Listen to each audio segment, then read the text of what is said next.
musharax madaxweyne Abshir Vero ayaa ka soo jawaabay hadalkii ka soo yeeray Axmed Qorqor hadalkaasi oo ahaa in uu ka shaqeeyo dimuqraadiyadda.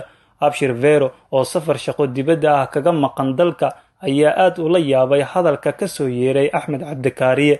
Qorqor ayaa sheegay in uu doorashadii Galmudug si cadaalad ah u maamulay, laakiin hadalkaasi waxaa ka diiday musharax madaxweyne Abshir Vero oo ka mid ahaa shakhsiyaadkii Galmudug iyo Soomaaliya dib u dhiskeedii qayb weyn ka qaatay.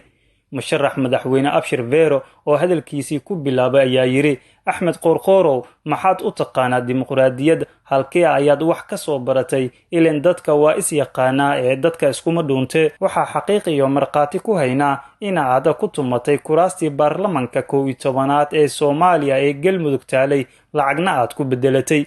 waxaan haynaa xogta doorashadii Galmudug ka dhigtay beec mushtarka aad adigu leedahay, aadna hilmaamtay inaad shaqaale aad u tahay shacabka Galmudug iyo danta Galmudug. Qorqor Galmudug dib ayaad u dhigtay, waxaad dib u dhigtay waxaan ka soo shaqeynay sanado badan, waxaad iska hor keentay beelihii Galmudug degnaa.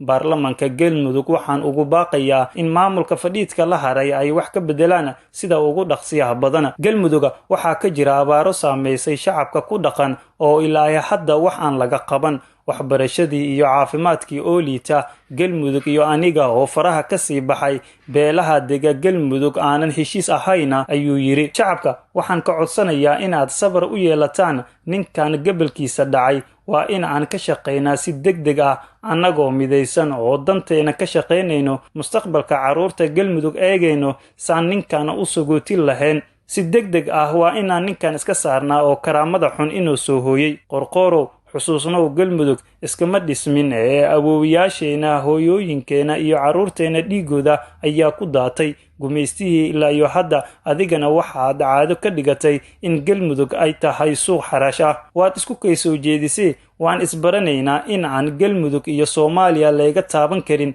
adiga iyo kuwa kula midka ah oo hunguridoonka ah ee maamula gobolada iyo federaalka. ugu dambeyn waxaana waqti ku bixinaynaa si aan shacabka Galmudug ugu horwareejin lahayn maamulka fadhiidka ah ee Qorqor. billahi tawfiiq.